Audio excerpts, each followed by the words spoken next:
आज हमारे लिए बहुत ही हरियाणा के लिए गर्व का दिन है।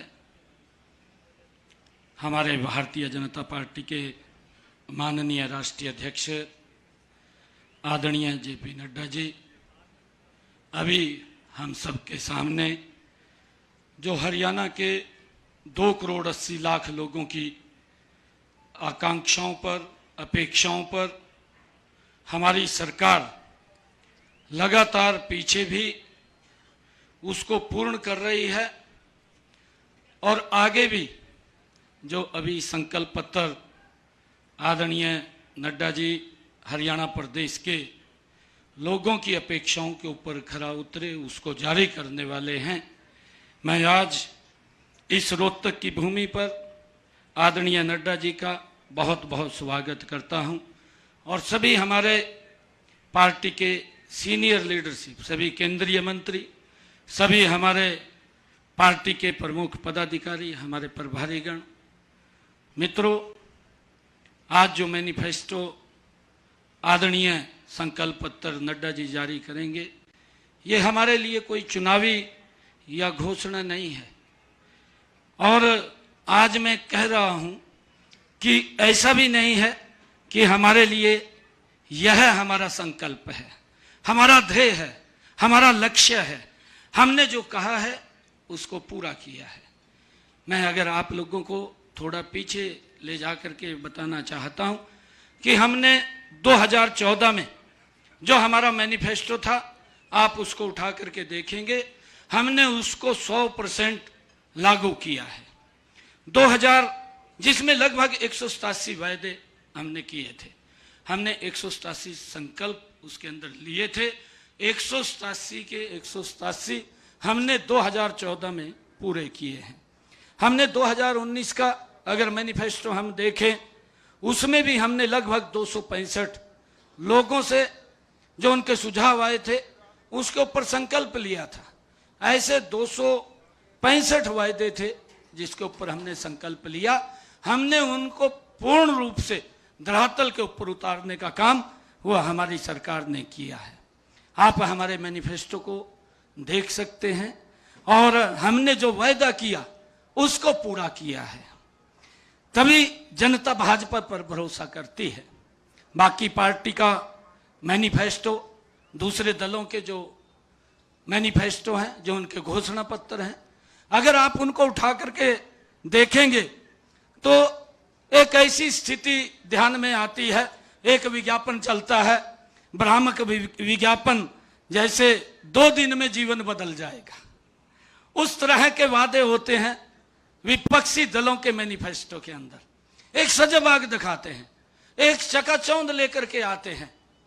हमने देखा है कि उनके जो वायदे हैं, जो उन्होंने अपने मैनिफेस्टो के अंदर घोषणाएं की हैं, और चुनाव के बाद लोग मैनिफेस्टो को उठाकर नहीं देखते कि क्या कहा था, और हम चुनाव के बाद पहला काम अपने वादों को पूरा करने का करते हैं। और इस बार भी हम यही करेंगे। हमारे घोषणा पत्र में लिखी हर एक बात 8 तारीख को रिजल्ट आने के बाद हम अपने संकल्प पत्र के ऊपर गति से काम शुरू कर देते हैं।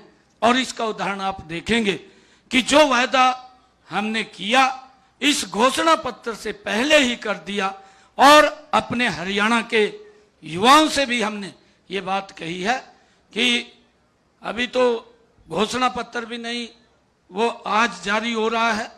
हमने जो हमारे 24,000 युवा साथी थे जिनका रिजल्ट रोक दिया गया, वो कांग्रेस के भर्ती रोको गए जो हुड्डा साहब के द्वारा प्रायोजित है।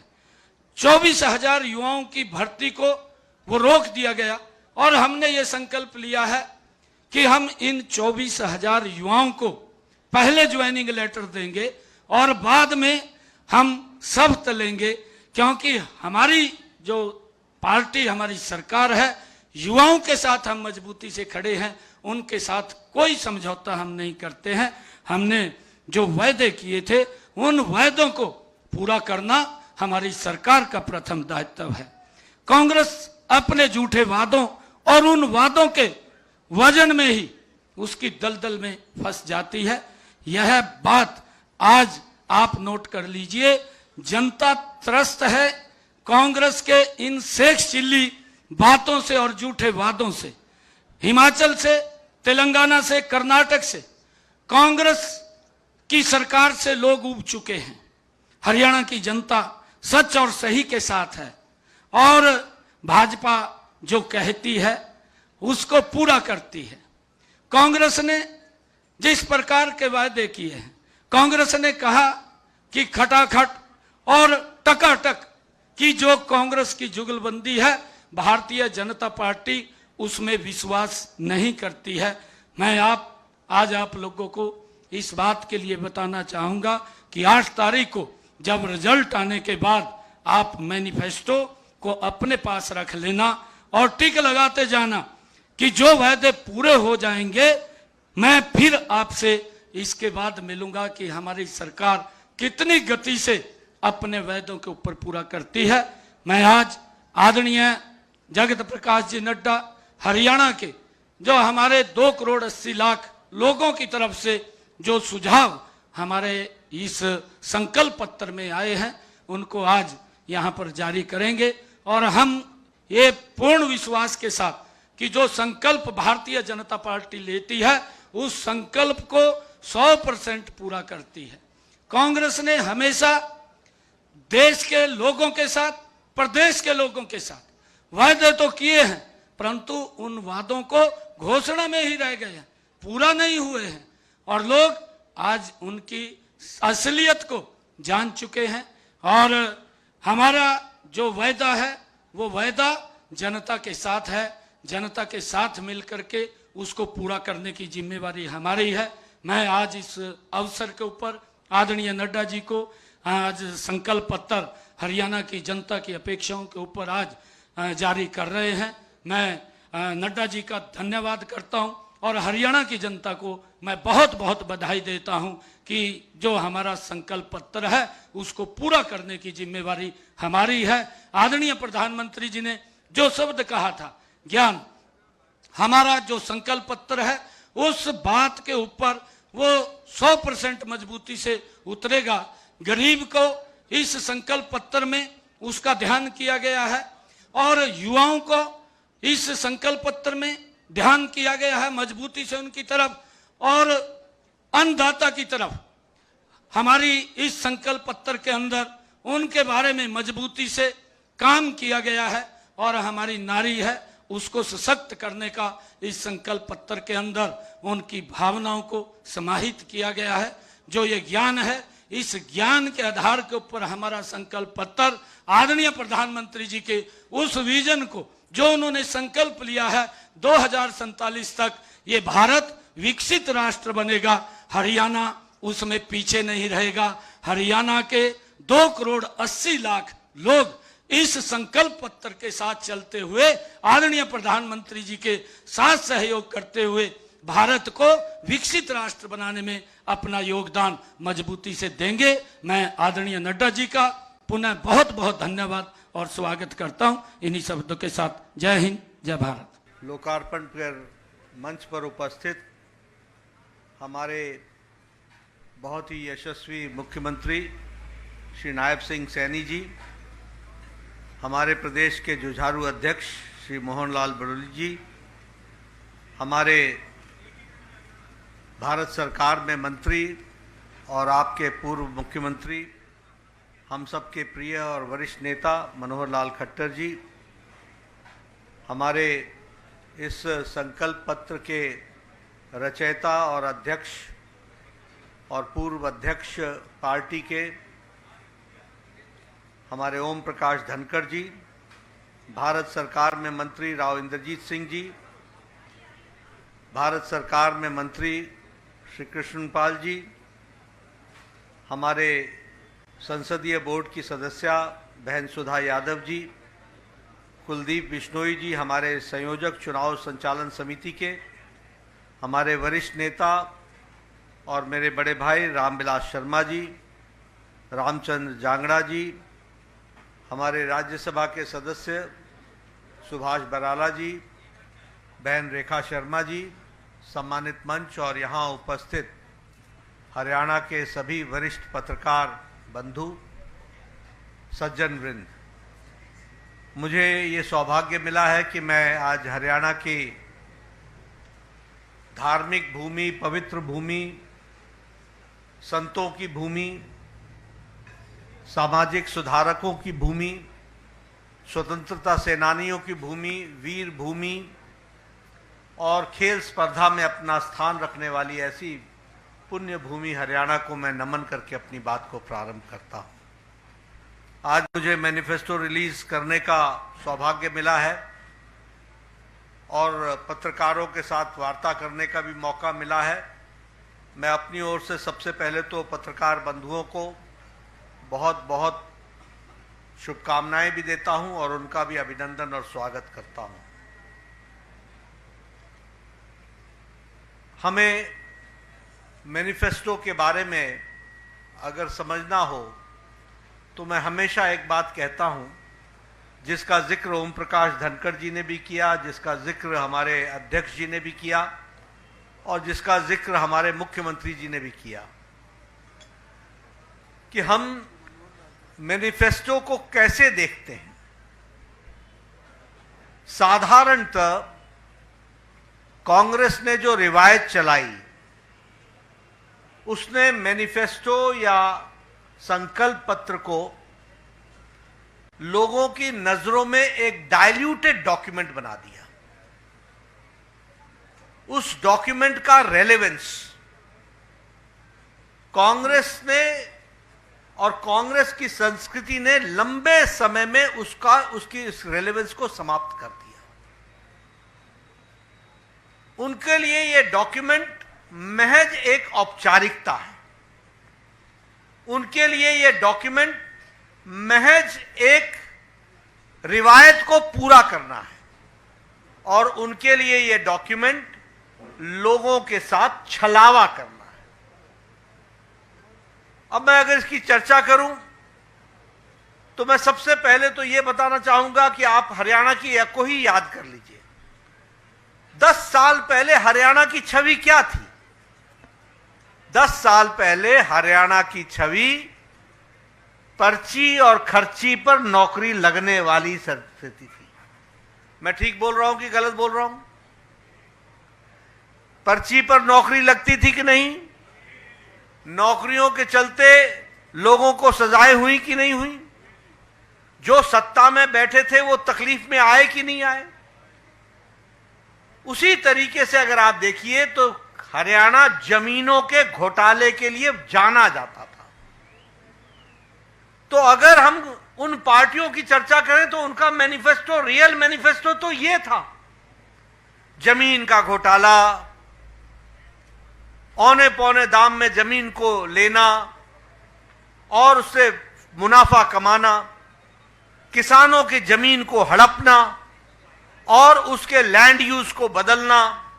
ये सारी, आप बताइए 10 साल पहले भ्रष्टाचार की छवि थी कि नहीं सरकारों की? हरियाणा की हर सरकार भ्रष्टाचारी कहलाती थी कि नहीं कहलाती थी? इसलिए आज जब हम संकल्प पत्र की बात करते हैं, जिसका मैं अभी विस्तृत विवरण रखूंगा ताकि आपके ध्यान में आए कि हमारे लिए मैनिफेस्टो या संकल्प पत्र यह कितना महत्वपूर्ण है। और इसीलिए मैं ये कहूंगा कि सबसे पहले तो जो हम लोगों ने कहा है नॉन स्टॉप हरियाणा। अब हम तो जो बैठे हैं मंच पर भी और नीचे भी हमारे साथी, हम तो हरियाणा की सेवा नॉन स्टॉप कर रहे हैं, लेकिन इसको नॉन स्टॉप रखने में बहुत बड़ी जिम्मेवारी आपको निभानी है और आपको संकल्प को पूरा करना है। मैं तो आपके सामने रिपोर्ट कार्ड रख दूंगा, मैं आपके सामने जानकारियों के साथ विषयों को रखना चाहूंगा। अभी अभी मैं इसलिए कहता हूं क्योंकि how do you assess the seriousness of the संकल्प पत्र? यह सीरियस डॉक्यूमेंट कैसे बनता है? यह सीरियस डॉक्यूमेंट इस बात से बनता है कि जो कहा था वो किया है, जो नहीं कहा था वो भी करके दिया है, और जो कहेंगे वो पूरा करके देंगे, ये इस बात की गारंटी है। और इसीलिए मैं इस रिपोर्ट कार्ड की बात करता हूं, और आपको साफ दिखलेगा कि हरियाणा बदला है और फर्क साफ है, क्लैरिटी के साथ है। और जब मैं इसकी चर्चा करता हूं तो पत्रकार बंधुओं से मैं निवेदन करता हूं कि वो मेरे आंकड़े नोट कर लें। हरियाणा का 2014 में पर कैपिटा इनकम 1,37,000 थी। आज हरियाणा की पर कैपिटा इनकम 3 लाख रुपए है। इसका मतलब दुगना हो गया पर कैपिटा इनकम। अगर मैं बात करूं एक्सपोर्ट की, तो हरियाणा का एक्सपोर्ट 68,000 करोड़ रुपए था, और आज हरियाणा का एक्सपोर्ट 2.50 लाख है। यानी हरियाणा का एक्सपोर्ट 3 टाइम यानी 3 गुना बढ़ गया। यह भी हमको ध्यान में रखना है। मैं स्वास्थ्य मंत्री भी हूं, आजकल मेरे पास जिम्मेवारी है। मैं आपको बताना चाहता हूं, मनोहर लाल जी जानते हैं, इन्होंने संकल्प ले रखा था हर जिले में मेडिकल कॉलेज खोलेंगे, हर जिले में मेडिकल कॉलेज खोलेंगे। 7 मेडिकल कॉलेज होते थे, आज 15 मेडिकल कॉलेज हैं, और यह भी दुगना हो गया है, दुगने से ज्यादा हो गया। यह भी आपको ध्यान में रखना है। हमारे मेडिकल कॉलेज की सीट्स 700 होती थी, आज मेडिकल कॉलेज की सीट्स 2,185 हैं। और जब मैं 2,185 बोलता हूं तो यह भी आप ध्यान रखिए कि यह तिगुना हो गया, ट्रिपल हो गया। यह भी हमको ध्यान में रखना चाहिए। जो बिजली 24 घंटे गांव में आने की बात थी, 2014 में पत्रकार बंधु नोट कर लें, हरियाणा में 538 गांव में 24 घंटे बिजली थी, और आज 68,000 गांव में बिजली 24 घंटे है। इस बात को भी 58,000 गांव में बिजली है। इस बात 5800 गांव में बिजली है। इसको भी हमको ध्यान में रखना चाहिए। उसी तरीके से क्रॉप कंपनसेशन, अब बहुत सी बातें, यहां किसान की चर्चा बहुत होती है, और हमारे घड़ियाली आंसू बहाने वाले नेता कांग्रेस के कोई कम नहीं है। हींग लगे न फिटकरी, रंग चोखा करने में लगे रहते हैं। ऐसे ऐसे नेता हैं जो किसानों की बात करते हैं। लेकिन मैं आपको बताना चाहता हूं कि जब कांग्रेस की सरकार थी तो क्रॉप का कंपनसेशन 1,158 करोड़ रुपए दिए गए, और भारतीय जनता पार्टी ने क्रॉप के कंपनसेशन में 12,500 करोड़ रुपए दिए। 10 टाइम क्रॉप का कंपनसेशन में इजाफा हुआ। ये आप ध्यान में रखिए। इसलिए किसानों के हित चिंतक जो बनते हैं, आंकड़ों में कहां दिखते हैं, यह भी आपको समझ लेना चाहिए। उसी तरीके से क्रॉप डैमेज के जो कंपनसेशन है, वह 6,000 प्रति एकड़ था, उसको आज बढ़ा करके 15,000 प्रति एकड़ कर दिया गया, 2.5 गुना बढ़ा दिया गया। ये हमारे क्रॉप का कंपनसेशन दिया जा रहा है। इसलिए किसानों के हित चिंतक कौन रहा है, इसका विश्लेषण हमारे पत्रकार बंधु जरूर करें। ओल्ड एज पेंशन तिगुनी कर दी गई, 1,000 होती थी, आज 3,000 है। उसी तरीके से एमएसपी जो सिर्फ 8 क्रॉप्स पर मिलती थी, 8 क्रॉप्स, ये किसान के हित चिंतक, ये किसान के हितैषी बरसों से 8 से ज्यादा फसलों पर एमएसपी नहीं देते थे, आजकल एमएसपी की गारंटी मांगने फिर रहे हैं। इनको मैं बताना चाहता हूं कि ये हमारी सरकार थी जिसने आज 24 फसलों पर, 24 क्रॉप्स पर उसके लिए एमएसपी देना निश्चित किया है और उसको आगे बढ़ाया है। ये बात भी हमको ध्यान में रखना चाहिए। इसलिए जो कहा था, वो जो नहीं कहा था, वो भी करके दिया है। मैं यहां आपके सामने बताना चाहता हूं, जिसके बारे में इन्होंने हमारे सैनी साहब ने आपको बता दिया कि हमने 100% अपना 2014 का और 2019 का मैनिफेस्टो लागू करने के बाद हम आपके सामने हाजिर हुए हैं। ये रिपोर्ट कार्ड की संस्कृति ये किसने सिखाई? मैं पत्रकार बंधुओं से पूछना चाहता हूं, 10 साल पहले आपने देखा था किसी नेता को रिपोर्ट कार्ड रखते हुए? 10 साल पहले किसी को देखा था आपने कोई आंकड़े रखते हुए? लेकिन आज हम आपके सामने रिपोर्ट कार्ड रख रहे हैं। और इसीलिए मैं आपको बताना चाहता हूं कि आज हर खेत को पानी इस स्कीम के तहत हमने हर एक एग्रीकल्चरल लैंड को आज सिंचित कर दिया है, 100% इरिगेटेड कर दिया है। ये बदलता हरियाणा है जिसको हमको समझना है। ये किसान की तस्वीर और तकदीर बदलने का काम किया है। इंटरेस्ट फ्री एग्रीकल्चरल लोन जो है वो 3 लाख फार्मर्स को 3 लाख फार्मर्स को दिया जाएगा, उसकी भी व्यवस्था की गई है। उसी तरीके से ये जब मंडी में जाते हैं तो उनको 10 रुपए की थाली भोजन की मिल सके, इसकी भी व्यवस्था की गई है। अगर मैं इंफ्रास्ट्रक्चर की बात करूं तो Delhi Sonipat Panipat regional rapid transport system इसको शुरू कर दिया गया है। और उसी तरीके से भारत का पहला एलिवेटेड रेलवे लाइन वह आपके शहर रोहतक में बनी है, इसको भी हमको ध्यान में रखना चाहिए। उसी तरीके से हिसार को एयरपोर्ट बनाया गया है, दिल्ली के लिए, जयपुर के लिए, जम्मू के लिए, देहरादून के लिए यहां से एयर सर्विसेज शुरू हुई हैं। और 1000 से ज्यादा खेल नर्सरी बनाई गई और हरियाणा स्टार्टअप मिशन को भी प्रारंभ किया गया। अगर मैं महिलाओं की बात करूं तो विवाह शगुन योजना में एनुअल इनकम जो थी उसको 1.8 लाख तक बढ़ा दिया गया ताकि ज्यादा से ज्यादा हमारी बहनें उसमें कवर हो सके, उस बात को किया गया है। प्रधानमंत्री मोदी जी ने हरियाणा प्रदेश के लिए टैक्स डिवोल्यूशन में 4 गुना बढ़ा दिया और 76,000 करोड़ रुपए आपको टैक्स डिवोल्यूशन में हरियाणा को दिए गए। उसी तरीके से ग्रांट्स इन एड में 3.5 गुना बढ़ा दिया गया, आपको 70,000 करोड़ रुपए उसमें भी दिए गए। स्मार्ट सिटी में फरीदाबाद को और करनाल को 15,000 करोड़ रुपए दिए गए, इसकी भी व्यवस्था की गई है। और जल जीवन मिशन में आपके लिए हर घर को नल दिया जाए, इसकी सुव्यवस्था हरियाणा की सरकार ने किया, जो कहा था वो करके दिया है। आज मुझे खुशी है ये बताते हुए, इंफ्रास्ट्रक्चर की बात कर रहा हूं, मैं पौने 10 बजे अपने घर से निकला हूं और 11:30 बजे मैं रोहतक पहुंच गया हूं। कभी 10 साल पहले कल्पना की थी क्या? कभी कल्पना की थी? 4 घंटे लगते थे। ये फर्क साफ है जिसको हमको समझना चाहिए। आज आईआईटी दिल्ली का फाउंडेशन स्टोन रखा गया है।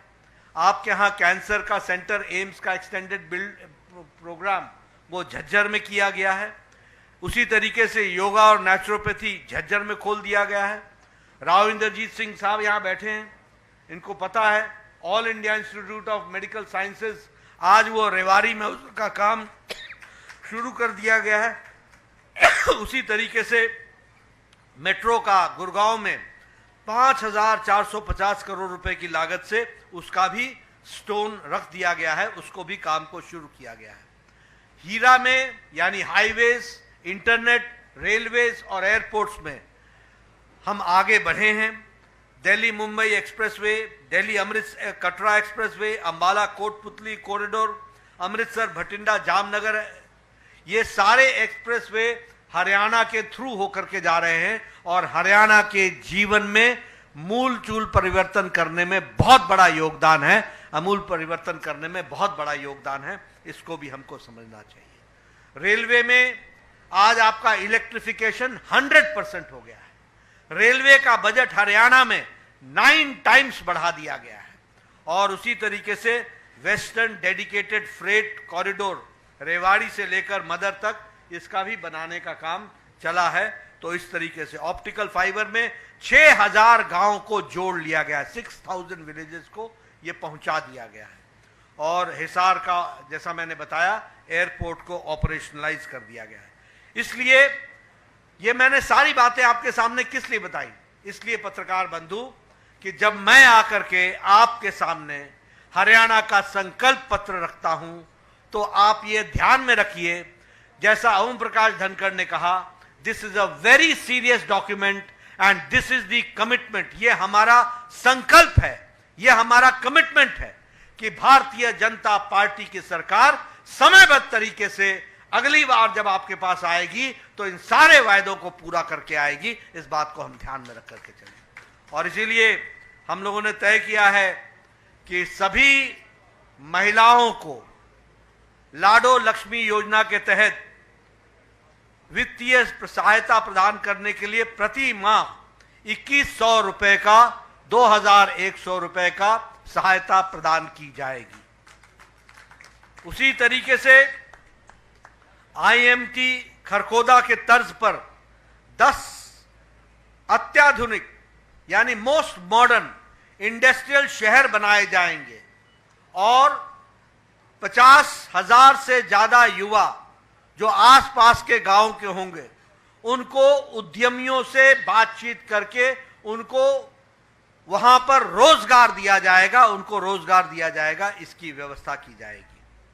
इसी तरीके से चिरायु आयुष्मान में जो आपको 5 लाख रुपए प्रति वर्ष मिलता है उसको 10 लाख रुपए कर दिया जाएगा। प्रति वर्ष 10 लाख रुपए आपको दिया जाएगा। साथ ही साथ 70 वर्ष से ऊपर के हमारे जो परिवार में लोग होंगे उनको अलग से परिवार के लिए 10 लाख रुपए की व्यवस्था की जाएगी। यदि एक हो, 2 हो, उनको 5 लाख रुपए की व्यवस्था उनके लिए अलग से की जाएगी। यह व्यवस्था की जाएगी। एमएसपी में 24 फसलों की एमएसपी जारी रहेगी, उसको जारी रखेंगे। उसी तरीके से हम 2 लाख युवाओं को बिना खर्चे के और बिना पर्ची के बिल्कुल ट्रांसपेरेंट तरीके से गरीब का, गांव का बेटा रोजगार लग सके, सरकारी नौकरी देने का काम 2 लाख लोगों को देंगे। इसकी हम व्यवस्था करेंगे। उसी तरीके से हम 5 लाख युवाओं को अन्य रोजगार के साधन मुहैया कराएंगे और उसके लिए नेशनल अप्रेंटिसशिप प्रमोशन स्कीम के तहत मासिक रूप से मंथली उनको स्टाइपेंड उपलब्ध कराएंगे और उनको हम 5 लाख युवाओं को हम रोजगार के अवसर पैदा करेंगे। हम शहरी और ग्रामीण इलाके में 5 लाख आवास उपलब्ध कराएंगे। 5 लाख आवास बनेंगे शहरी और ग्रामीण में, ताकि हमारे बीपीएल और हमारे जो सोशियो इकोनॉमिक कास्ट सेंसस के दायरे में आने वाले लोग हैं उसमें कोई भी व्यक्ति बिना पक्के छत के न रहे, इसकी हम व्यवस्था करेंगे। इसको हम पूरा करेंगे। हम सरकारी अस्पतालों में मुफ्त डायलिसिस की व्यवस्था करेंगे। अब कोई भी हरियाणा का व्यक्ति डायलिसिस की व्यवस्था से बाहर नहीं रहेगा, उसको सरकारी व्यवस्था में डायलिसिस देंगे। और हम सरकारी अस्पताल और प्राइवेट में भी फ्री डायग्नोसिस की सुविधा देंगे, फ्री उसका इलाज की डायग्नोसिस की व्यवस्था करेंगे। इसको भी हम पूरा करेंगे। उसी तरीके से हम ओलंपिक्स के लिए नर्सरीज क्रिएट करेंगे हर एक डिस्ट्रिक्ट में, हर एक डिसिप्लिन के लिए। और हम हर घर गृहिणी योजना के तहत अंत्योदय के बीपीएल परिवारों के लिए 500 में एलपीजी का सिलेंडर प्रदान करना जारी रखेंगे, ताकि बीपीएल और हमारे जो गरीब तबके के लोग हैं उनको 500 रुपए में सिलेंडर मिल सके, इसकी व्यवस्था करेंगे। कॉलेज जाने वाले हमारी अव्वल बालिका योजना के तहत महिला छात्राओं को हम स्कूटी का अरेंजमेंट करेंगे, उनको हम स्कूटी देंगे, इसकी हम व्यवस्था करेंगे। एक बहुत महत्वपूर्ण योजना अग्निवीर योजना में हरियाणा सरकार उनको सरकारी नौकरी की गारंटी देगा और उनको सरकारी नौकरी में अग्निवीर योजना में जोड़ेगा। उसी तरीके से केएमपी के साथ साथ ऑर्बिटल रेल कॉरिडोर का निर्माण पूरा करेंगे और पलवल, झज्जर, बहादुरगढ़, खरखौदा से चंडीगढ़ और मथुरा तक वंदे भारत ट्रेन को शुरू करेंगे। इसको हम पूरा करेंगे। इसी के साथ साथ रैपिड रेल ट्रांसपोर्ट सिस्टम में दिल्ली से पलवल, दिल्ली से धारूहेड़ा, दिल्ली से रोहतक, दिल्ली से पानीपत, इसको भी केंद्र सरकार के सहायता से इसको हम शुरू करवाएंगे। इंटरसिटी एक्सप्रेस मेट्रो सर्विस बाटा चौक फरीदाबाद से सेक्टर 56 गुरुग्राम के लिए, इसको भी हम इस सेवा को शुरू करवाएंगे और इसको हम आगे बढ़ाएंगे। उसी तरीके से पिछड़े हुए 36 बिरादरी 36 जो हमारी बिरादरियां पिछड़ी हुई हैं, उनके लिए हर एक के लिए अलग से कल्याण बोर्ड बनाएंगे और उनको आर्थिक मदद दे करके उनका कल्याण करने का काम करेंगे। इसकी अलग से हम व्यवस्था करेंगे। हम डीए और पेंशन का साइंटिफिक फॉर्मूला के आधार पर सामाजिक मानसिक मंथली पेंशन की को वृद्धि करेंगे और इसके लिए भी हमारी हरियाणा सरकार कृत संकल्प रहेगी। और हम जो ओबीसी के विद्यार्थी हैं, उनके लिए मेडिकल और इंजीनियरिंग की डिग्री प्राप्त करने के लिए उनको हम पूरी की पूरी स्कॉलरशिप, फुल स्कॉलरशिप देंगे, ताकि हमारा कोई बच्चा इससे वंचित न रह जाए और उसकी पढ़ाई। ओबीसी, एससी और एसटी, इन सब के लिए हम ये मेडिकल कॉलेज और इंजीनियरिंग कॉलेज में हम व्यवस्था करेंगे और उनको पूर्ण स्कॉलरशिप दी जाएगी। हरियाणा के प्रदेश सरकार लोन के दृष्टि से 25 लाख रुपए बैकवर्ड क्लास के एंटरप्रेन्योर्स के लिए एडिशन, मुद्रा स्कीम से एडिशन, एससी और एसटी को तो मिलता ही है, लेकिन बैकवर्ड क्लास के लिए भी उसको हम जोड़ेंगे और उनको हम एंटरप्रेन्योर्स को मुद्रा स्कीम से अलग से 25 लाख रुपए का उनके मुहैया कराएंगे और उनको हम लोन देंगे और वो इंटरेस्ट फ्री लोन होगा। इस तरीके की हम व्यवस्था करेंगे। हरियाणा को शिक्षा का ग्लोबल एजुकेशन हब बनाएंगे और इसके लिए आर्टिफिशियल इंटेलिजेंस के मॉडल स्किल्स को भी हम उसमें प्रयोग करेंगे और उसको हम लाएंगे। ये जो हमारे अरावली के जंगल हैं, इसको हम 10,000 एकड़ की साउथ हरियाणा में हम इंटरनेशनल लेवल का सफारी बनाएंगे ताकि टूरिज्म को हम अट्रैक्ट कर सकें। इस तरीके के हमारे 20 संकल्प हमने आपके सामने रखे हैं। ये 20 संकल्पों के साथ बाकी आपको मैनिफेस्टो की डिटेल्स मिल जाएगी, जिसमें बाकी सारी बातें हैं, लेकिन नॉन स्टॉप हरियाणा। अब हमारे तरफ से तो गाड़ी चलती रहेगी, सिग्नल आप ना डाउन करें इसकी चिंता आपको करनी पड़ेगी। हमारी गाड़ी बिना स्टॉप के चलती रहेगी, यह मैं आपसे निवेदन करने आया हूं और आपसे अपना लाइसेंस रिन्यू कराने के लिए आया हूं। इन्हीं शब्दों के साथ बहुत बहुत धन्यवाद।